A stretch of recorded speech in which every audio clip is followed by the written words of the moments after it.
Hey, good morning to those of you out there on the West Coast. Good afternoon to those of you here on the East Coast with me. I'm excited to get started today in our training. Just turning off some of these captions so we can get rocking and rolling. We'll get rocking and rolling in just a second on 3 simple steps you can take to get in federal doors. I say get in more doors. And for some people, it's like even just getting in any doors. But before we do, I just wanted to start off with a tip for success for those of you showing up early and on time. I like to share a tip just as a way to say thank you.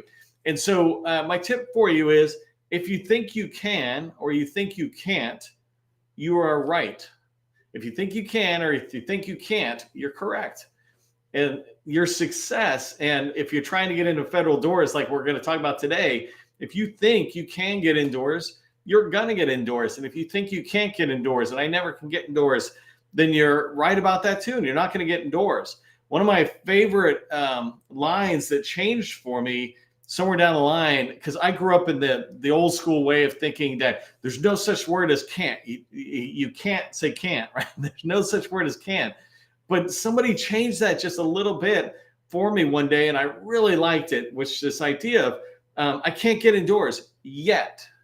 And if you put that yet on, then you're changing that from I can't get into doors to I can get indoors. I'm just not quite good at it yet or skilled yet, but I'm going to get indoors. And so if you think you can or if you think you can't, you're correct. And I want you to understand that you can get into any door. You can get in federal doors. Some doors are closed because like they're sick and you're trying to knock on a door and somebody's sick, right? So you're never going to get in. So that was just a quick tip for those of you showing up early and on time.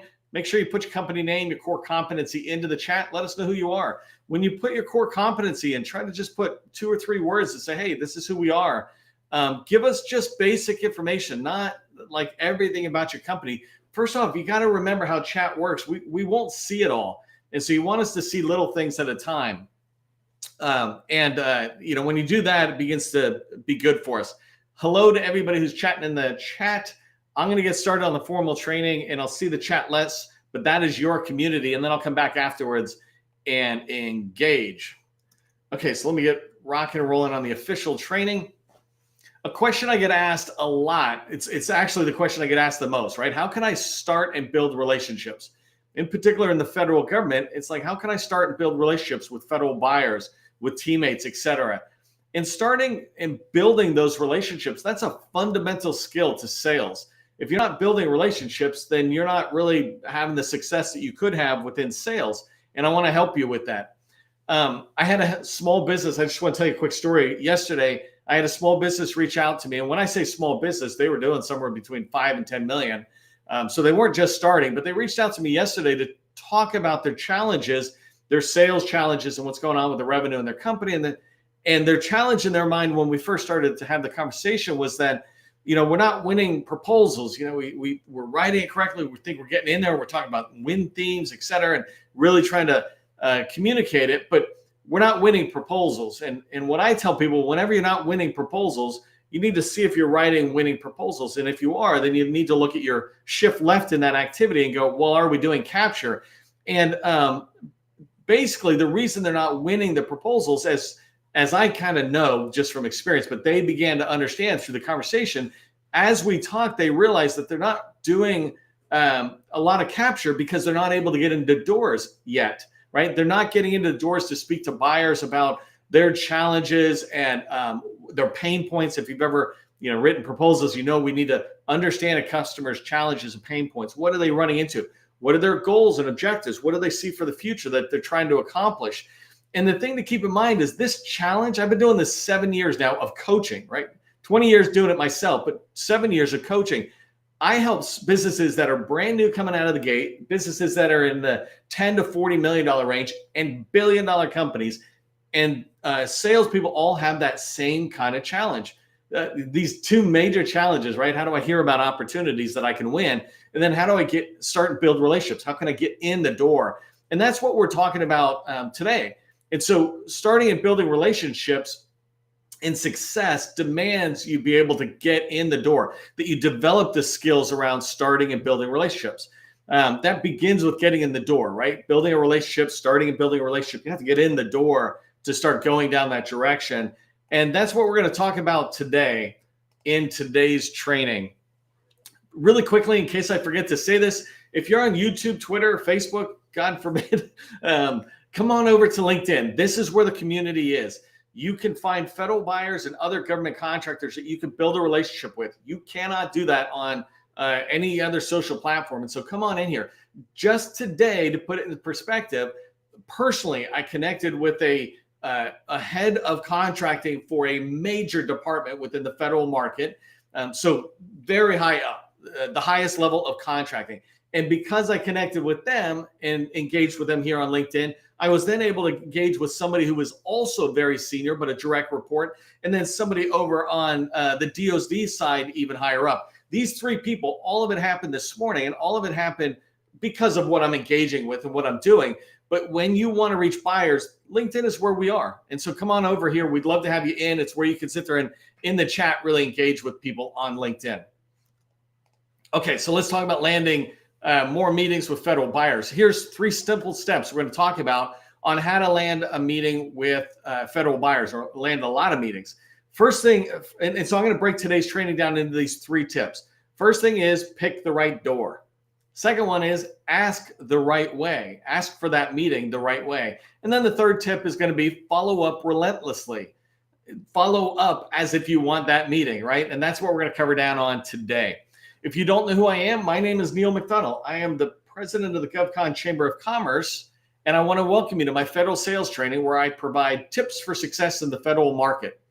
I spent 20 years in the federal market as a small business owner, and since 2018, I've been teaching people like you that government contracting is not a secret. It's just a process. When we follow a process A to Z, we're going to have repeatable, predictable results. And that's what I want for you. That is what you can expect from today's training, is to learn how to have repeatable, predictable results of getting a meeting with federal buyers, with teammates, etc. If you haven't done so already, sign up for our newsletter. It's the Government Contracting Success Newsletter. Join 17,000 other government contracting folks in the government side and in the industry side who are getting great information from us. We share out a lot of content through LinkedIn and in particular on our newsletter. So go subscribe to that so you don't miss any good information. Last thing is I think we had close to 700 people register for the trainings this week. That's huge. It's a lot of people coming in. This is your community. So first off, if you were one of those people who actually registered, said you were coming, thank you. I appreciate that. It's a little thank you to us. The second thing is, imagine those 700 people. When you do register, LinkedIn says, wow, this training must be pretty popular or helpful to government contractors. Let me push it out to more people who are in the federal market and invite them into the training. And so that grows your community and my community. Our network gets bigger when you register for training. So it's a simple little thing that you could do that helps all of us continue to expand our community. Okay, let's get rocking and rolling. The first thing I wanted to start with is picking the right door. And I want you to visualize this because this is the second time I've used this reference and I forgot to have a picture. But I want you to visualize climbing a ladder, right? If you put a ladder against the wall and you climb it, climbing that ladder means you're making progress. You're getting higher. But if that ladder is on the wrong wall, you're making progress in the wrong direction. And so the first step is to make sure you lean the ladder against the right wall. And in government contracting, when you're trying to get a meeting with federal buyers, you need to do the same thing. You need to pick the right wall, or in this case, pick the right door. So the first bullet that I put in here is I want you to just be realistic. Pick what you deserve. And I say this really softly, but I say it very directly. You don't deserve to get in and start talking with large multi-billion-dollar companies if you don't have any past performance in the federal market. That's not how they play. And when I say you don't deserve it, what I really mean is you're just wasting your time. Of course you deserve it. I'd love for you to get it, but you're wasting your time. Your ladder is against the wrong door if you don't really have a lot of past performance, if you don't have something those large businesses would value. And they are much more restrictive on who they meet than agencies or small businesses. And so when you think about what you deserve, there's 3 ways to make money. There's 3 big pools of doors you could go into on federal market side. Small businesses who remember what it was like to work with you. These are people doing 50 million and less. That's a rough number. There's federal agencies, obviously, and then there's large businesses. And in this case, of course, they're 50 million and above, but I'm really talking about multi-billion-dollar firms when I talk about large. And so pick that pool of people that you best fit with at this moment. The more experienced you are, the more you can go into all three of these pools of people. The second thing is pick the right order of people. I describe a person you're trying to meet with falling into one of three roles. Sometimes people can fall into multiple roles, but they have a primary role as it relates to sales. And so in sales, we describe the roles as FR, which is focus or receptivity, FD, which is focus and dissatisfaction, FP, which is focus of power. Focuses or receptivity are willing to talk with you. They're happy to talk with you. How can I help you? They'll share information about their organization. You need a strategic plan. Here it is. You need an introduction to somebody. I will make it. Or I'll give you information on how you can get there. They'll track on opportunities that'll be coming down. They're not going to give you any insider information, but they're just willing to help you because they know it's to the good of their agency. Those are focuses or receptivity. The key identifier here is that they have no need and no power. So they can't sign a contract with you and they don't really have anything they need from you. They're just willing to help you because they know it's good for you and their agency. Focuses and dissatisfaction are the people with the problem or the need, right? So dissatisfaction could mean I have these challenges, these issues I need to overcome, these pain points, right, to get past. Or it means I have these goals I'm determining. I want to upgrade from, version 10 to version 11. That's not a challenge or a pain point. That's just a goal. That's an objective that we're trying to get to. So either way, they're dissatisfied with where they're at the moment. In the federal market, this is the program office. And so the program office is the group that has the need when you think about a sales life cycle. And then the last group is focus of power.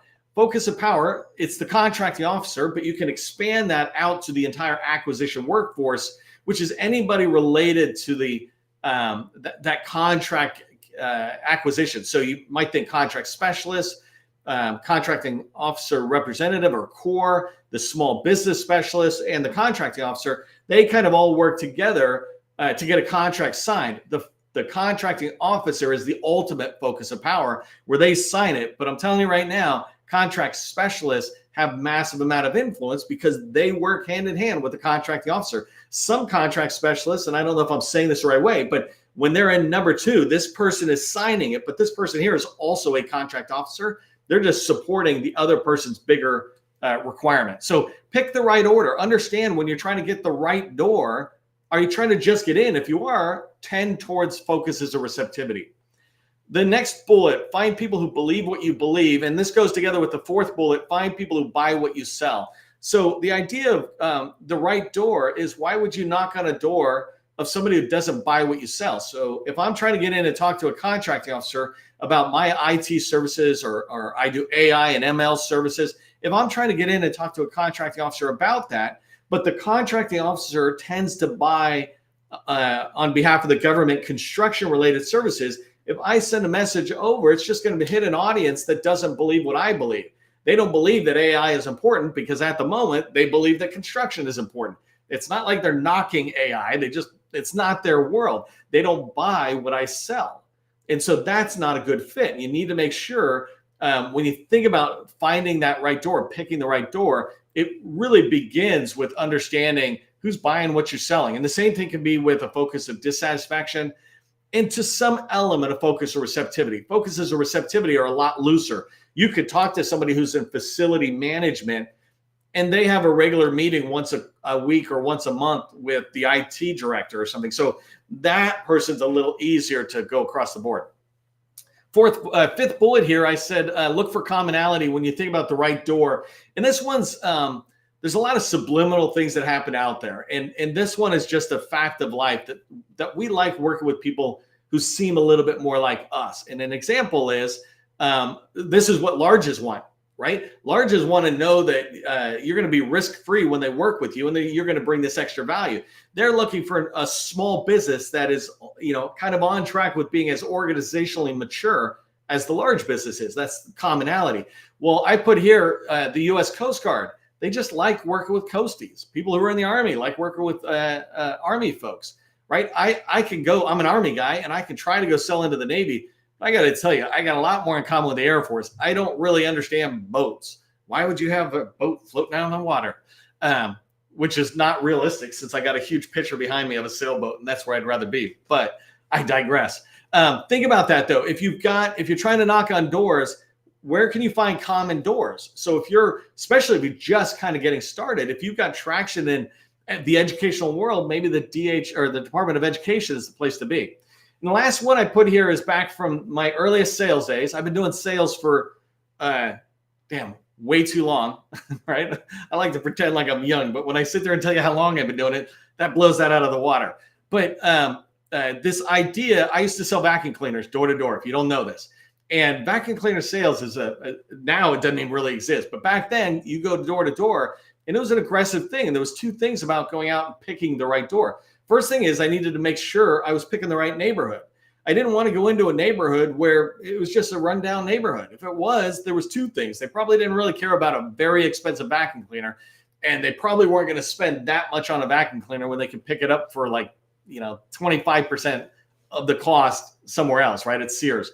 And so I was selling these high-end vacuum cleaners. I needed to go somewhere where they were used to selling or buying expensive things, where you saw a bunch of BMWs in the driveway or Mercedes.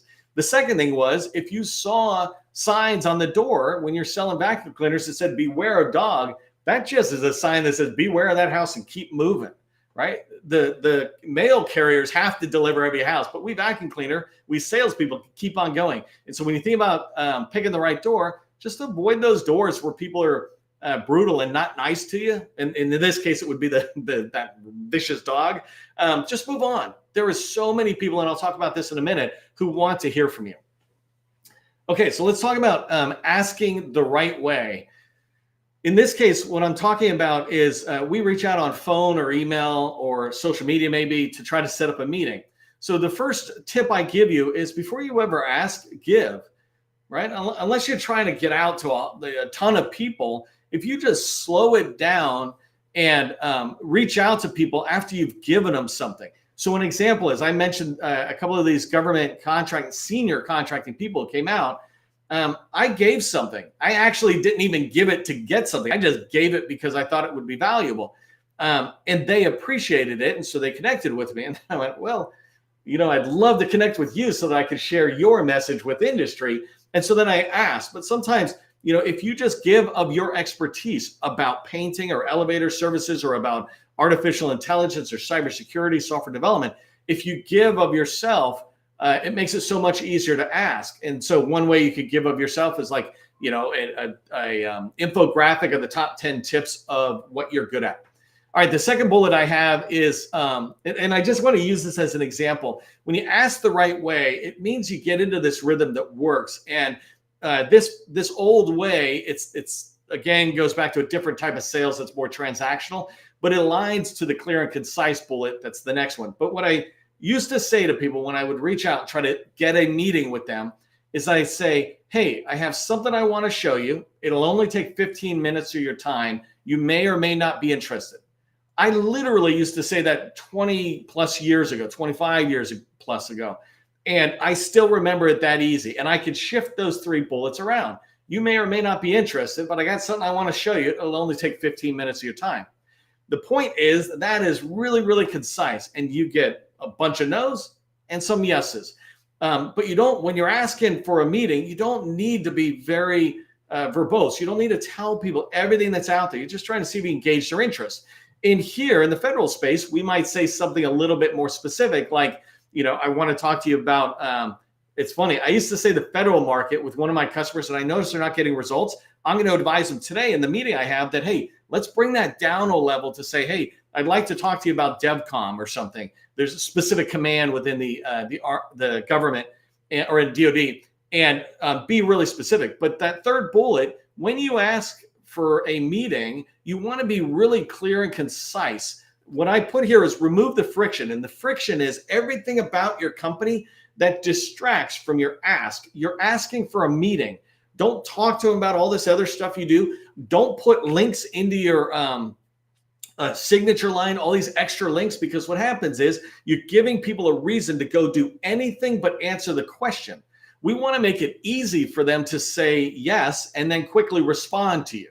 Anything that distracts from that moves you on. And so an example of a way that I might write an email is and this is loaded. I should have had the template so it's easier for me. I don't do it on the fly. But basically, if I sit there and say, hey, John, we've been reaching out and talking to contracting officers in DevCom, wanted to find out if you're open to an intro call to see if there might be ways for us to work together on opportunities in the future, right? 15, 20 minutes. If it's a government person, I might reach out and say, hey, I was just reading your strategic plan and I was looking at line of effort 3 about this. Do you have 15 minutes? I can ask you a couple of questions about it, right? So again, going back to if I know who I'm going into and why I'm going in, then I can have a very concise or clear email about what I'm looking for. The 5th bullet that I have here is ask at 6 a.m. So if you're not getting meetings that you want, change up what you're doing. Sometimes it's just the time. I don't know if I'm going to say this on the next slide. I'll just say it anyways, is that I have people who want to reach out to me. Gus and I, if you don't know this, Gus and Cecilia in the chat, they're on my colleagues in there. And so Gus and I were talking about people who want to work with us in our workshop, but I've just been too busy to even tell him that I got the email.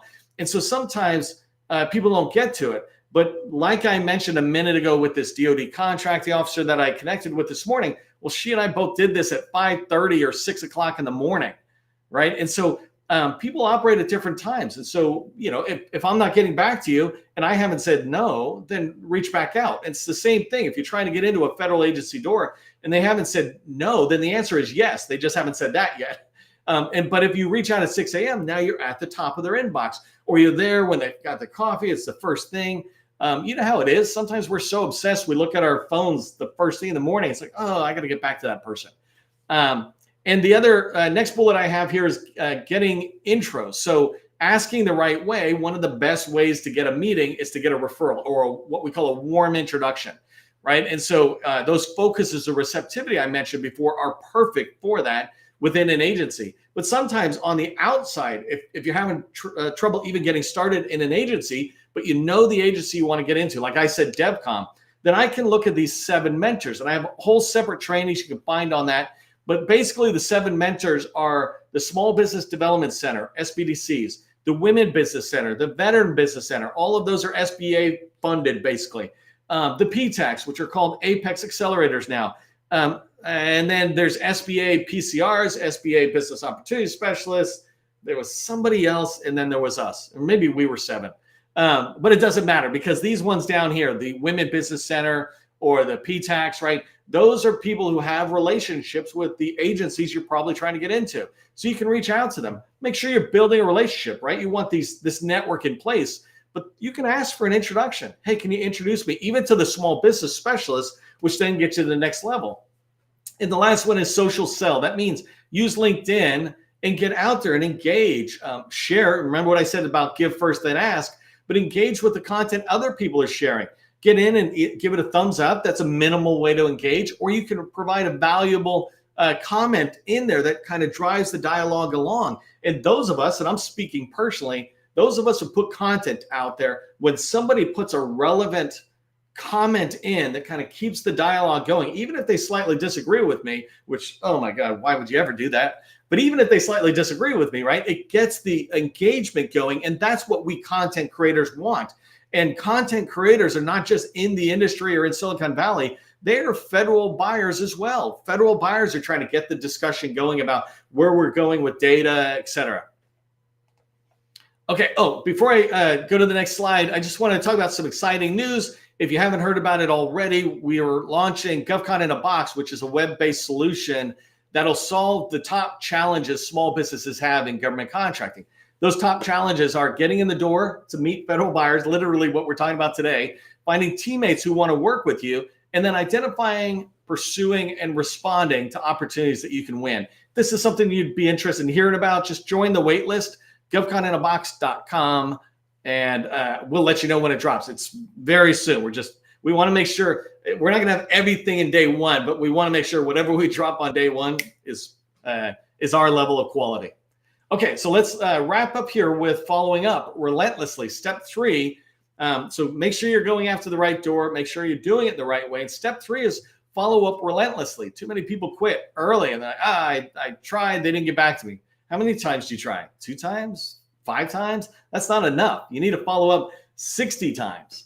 I'm proof of that. I have people I want to talk to and I don't get back to them because I'm just so busy. But if they came back, they would hit me at the right time. I'm like, let me get back to them. And it always starts with, sorry, I didn't get back to you earlier. I feel bad, but let's get past that. Okay, so the question I have here is, how badly do you want it? If you're trying to schedule meetings and get in with federal buyers or teammates, et cetera, if you're trying to get in to have that meeting, why? Why do you want that meeting? Do you expect it to lead to $1 million, to $10 million, to $100 million eventually in revenue that your company is building out to be a $100 million company? Well, if that's what you see for the future of your company when you get into an agency, when you meet with buyers, then you want that really badly. And you need to remember that and put that energy in and never give up, right? Never give up, never surrender, whatever the Toy Story motto is. Somebody can put that in the chat. What is it? Never give up. I don't know. The second thing is, I already told my personal story, right? It's just how busy I am. I get a lot.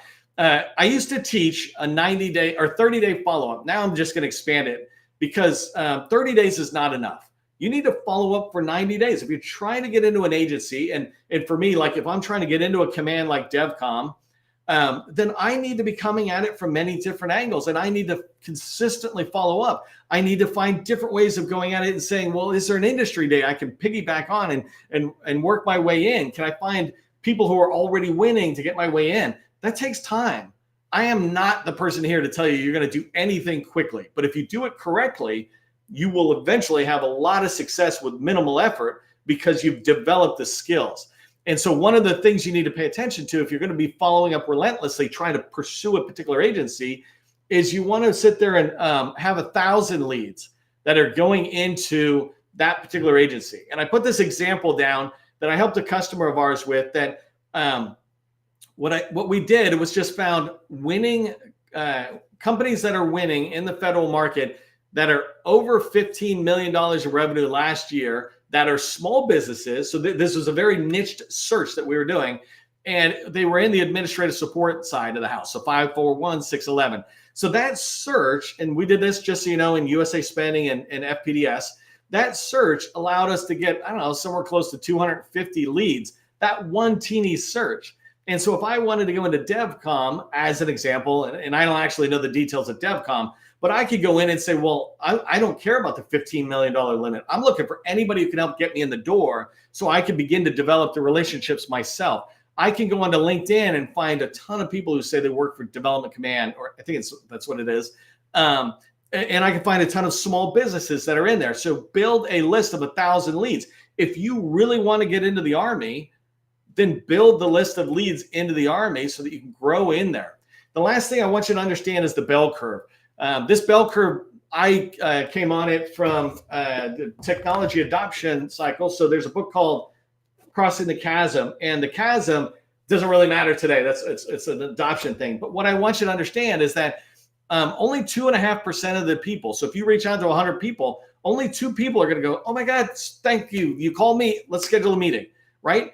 And 13 people will be like, oh yeah, I'd be happy to have a meeting. They're not as excited, but they're happy to have a meeting. So 16 out of 100 people. That means you need to call at least 100 people to get 16 meetings.